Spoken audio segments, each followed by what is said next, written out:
y a veces se queda parado en esa posición. Y si lo sigues estimulando y lo vas jalando, empieza a dar sus pasitos, probablemente pasos muy cortos, con mucha dificultad, pero camina. O sea, lo que me refiero es que el paciente no pierde la capacidad de las fuerzas muchas veces de esa etapa. Entonces, esto es una de las partes que muchas veces la familia o los cuidadores a veces no entienden.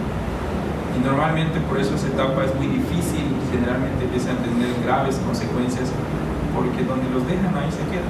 Si lo dejas en una silla de ruedas 12 horas, en 2 horas se va a quedar en la silla de ruedas. O si lo dejas en una cama 12 horas, 2 horas no está en la cama. O sea, nunca se va a levantar a caminar. Entonces, la familia insiste, es que no, doctor, es que no le echa ganas, por más que le digo, porque sí, es que por más que le digas, no lo va a hacer. Tienen repercusión, desde luego, en etapas cognitivas con deficiencia.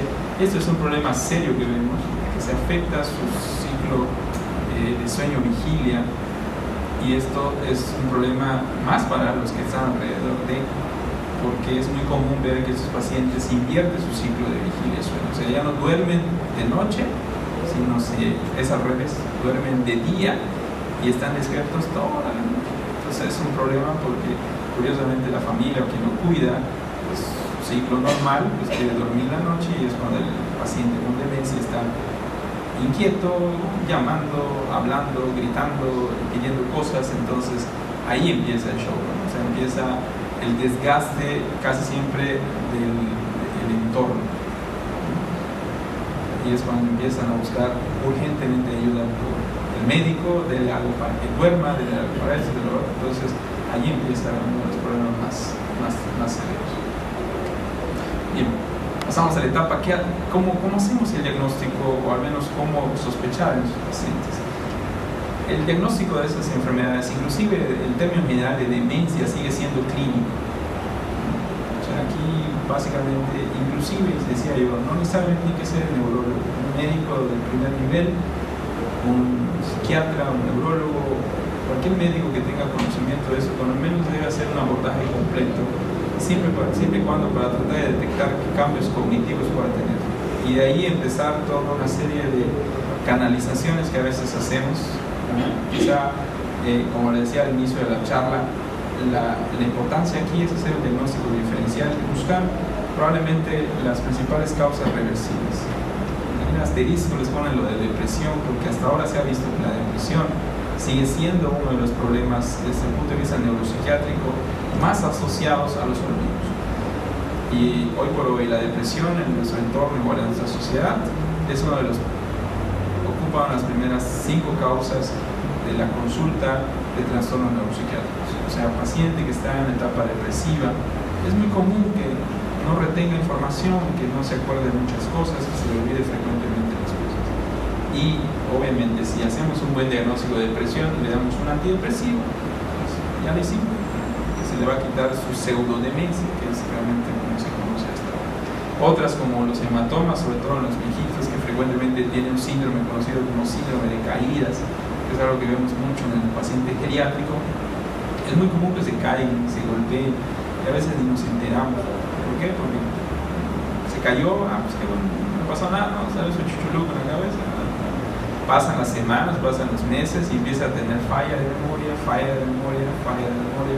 y empieza a haber cambios de conducta, de comportamiento. Chispas, lo llevan al médico, le hace una evaluación, casi siempre tiene signos clínicos. Le pides una tomografía y chispas, tiene un hematoma, sangre, cae siempre sangre ya en fases crónicas, acumulativa entre el espacio del cráneo y el cerebro. Entonces eso lo manda al neurocirujano, lo opera al neurocirujano, le saca ese exceso de sangre que está aplastando las zonas del cerebro. El paciente vuelve otra vez casi a la normalidad. O sea, se le olvida, o sea, se corrige su problema de conducta, se corrige su problema de memoria. Obviamente puede ser que tenga repercusión y secuelas, pero no es demencia. La hidrocefalia igual, por consiguiente, esto se le pone una válvula y mejora. Deficiencias de vitamina, el completo de la vitamina B1, B6, B12 también es algo que tenemos que tomar en cuenta. Pacientes ancianos, desnutridos, alcohólicos crónicos, o aquel paciente que tenga por cuestiones quirúrgicas resecciones grandes del sistema intestinal que no absorban la vitamina B, tomarlo en cuenta como un factor. ¿Por qué? Porque le restableces la vitamina, el sistema de deficiencia del complejo vitamínico, el paciente revierte su estado. Y por último, trastornos como las deficiencias tiroideas, a veces el hipotiroidismo muy severo, también pueden condicionar que el paciente empiece en un cuadro de demencia. Es una tablita así muy rápida para que vean la diferencia entre depresión y demencia, que es algo que, insisto, algo que casi siempre es motivo de consulta, al menos la población general, siempre cuando empieza a tener cambios de memoria o cambios de olvidos frecuentes, observen, casi siempre el comienzo, el inicio de la demencia es muy insidioso, no es tampoco crean que es así tan franco. En cambio la depresión casi siempre es así muy común, ¿no? Empieza con cambios sobre todo del estado emotivo, aplanamiento emocional, cambios del estado de sensaciones de tristeza, etc. Casi siempre es algo que lo podemos evidenciar muy fácil. La progresión de demencia es muy lenta, la depresión es regular y generalmente no progresa, cuando se establece ahí está, ¿verdad? El afecto, generalmente muy alterado. Observen que las funciones de memoria casi siempre es algo que el mismo paciente a veces se da cuenta. Muy rara vez el paciente con demencia va a ir a consultar en esa etapa de olvidos frecuentes, ¿está bien? Porque en cambio el deprimido sí. Siempre eso es lo que más le llama la atención, es, ay, voy a consultar porque no va a ser que tenga algo. Entonces esto hace que sea muy consciente de sus dificultades. Bien. Hasta ahora, insisto, el diagnóstico sigue siendo muy clínico, sin embargo nos apoyamos muchísimo, los clínicos nos apoyamos mucho en una serie de pruebas que son hasta ahora cada vez más extensas, porque ya hay una área muy específica de esto, que es la neuropsicología.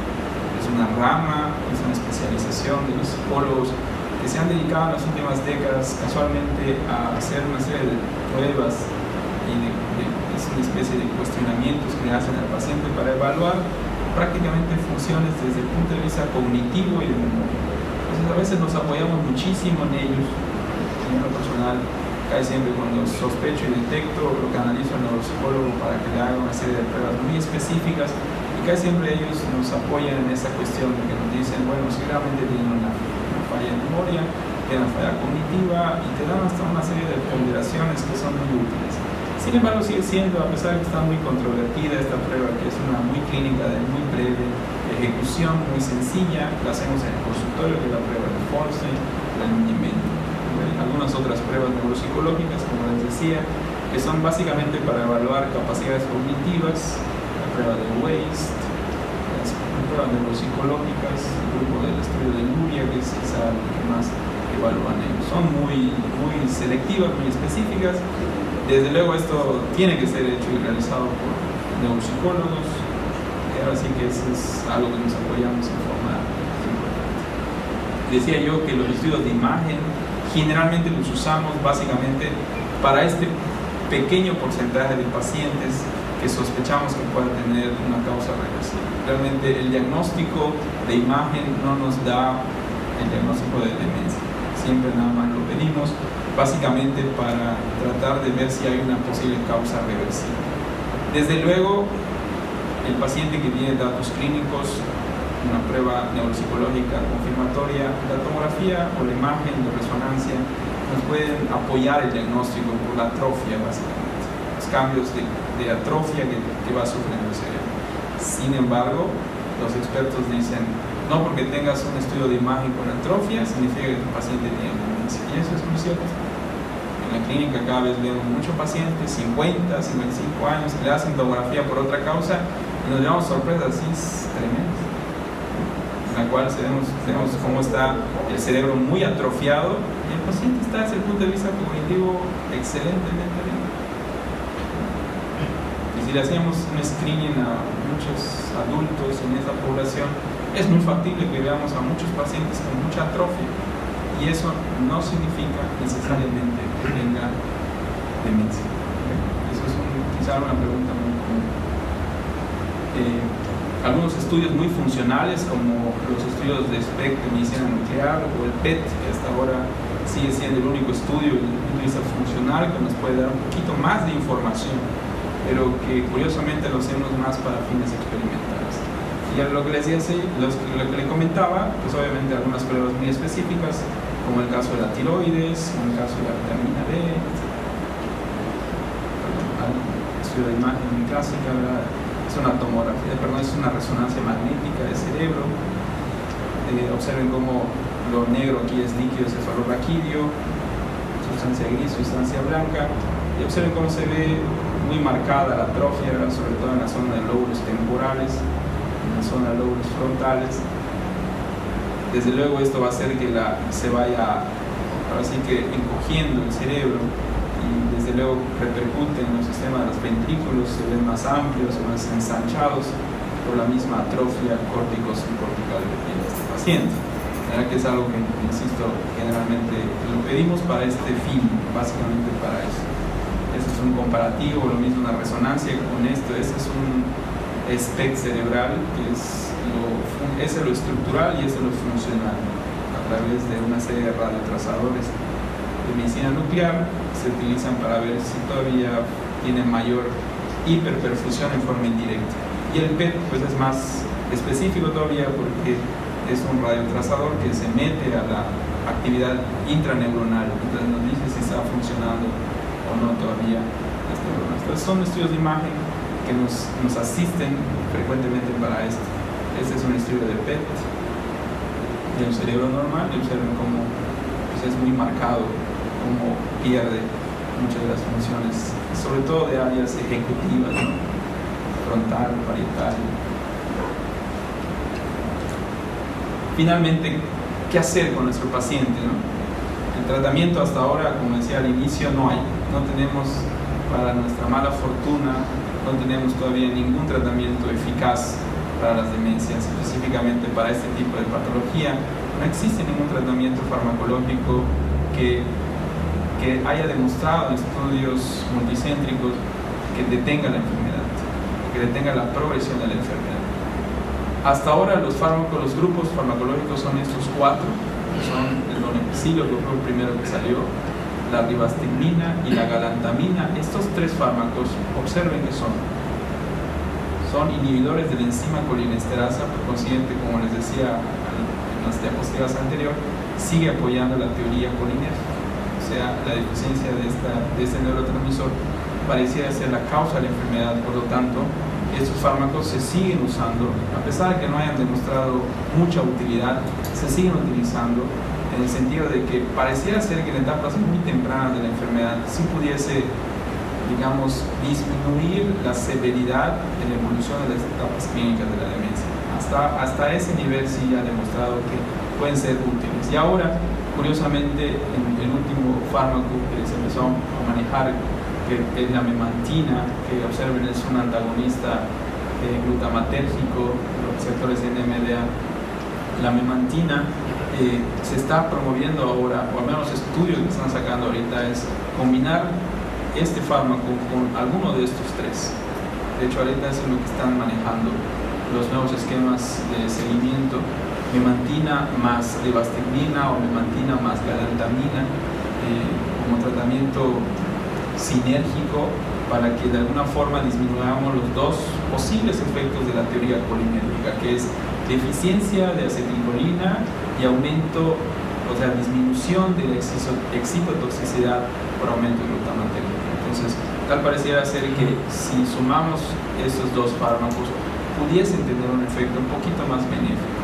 Pero hasta ahora, insisto, los seguimientos que se han hecho, que desgraciadamente son fármacos que hay que seguirlos a no menos de 5 o 10 años para poder dar un resultado significativo en los estudios, no han demostrado una evidencia clínica así que digas, chisco, ya lo hicimos. Hasta ahora no. Sin embargo, se siguen utilizando, se siguen probando, y espero que ojalá en las próximas décadas tengamos algo más prometedor. Decía yo hace un momento, sacaron el New England hace algunos meses, un tratamiento que es un derivado retinoico, del ácido retinoico para el tratamiento oncológico, y en ratas pareciera demostrar que sí detuvo la progresión cognitiva, sobre todo, la progresión de memoria de los estudios experimentales en ratas. Entonces, así como esta, hay como 2 o 3 que están en esa fase experimental, pues ojalá y pronto tengamos algo un poquito más prometedor. ¿Qué otros fármacos usamos? Pues desde luego tenemos todo un arsenal de medicamentos que usamos los médicos básicamente para disminuir síntomas. cuando están en etapas